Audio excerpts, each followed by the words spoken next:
Страсбург го укина мониторингот врз Бугарија, ке падне ли мониторингот и за Омо и Линден. Парламентарното собрание на Советот на Европа на пленарна седница го затвори постмониторинг диалогот со Бугарија поради како што наведуваат напредокот на земјата.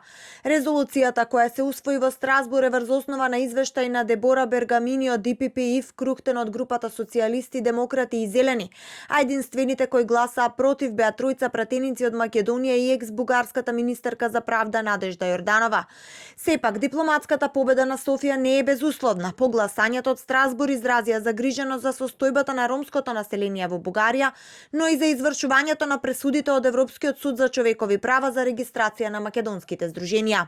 Парламентарното собрание на Советот на Европа ги повика властите да продолжат да соработуваат со Комитетот на министри на Советот на Европа со цел да се постигне опиплив напредок во извршувањето на пресудите на Европскиот суд за човекови права. Особено во случаите што се однесуваат на реформата на судството, присилните иселувања и уривањето на куќите на ромите и одбивањата за регистрација на здруженија на лица кои искажуваат македонската етничка свест. И додека Бојко Борисов заслугите за одлуката во парламентарното собрание во Страсбург ги препиша на владеачкото мнозинство во земјата, министерот за правосудство Георги Георгиев изјави дека постои можност до крајот на годината Комитетот на министри да одреди датуми за затворање на мониторингот врз случаите за Омо и Линден.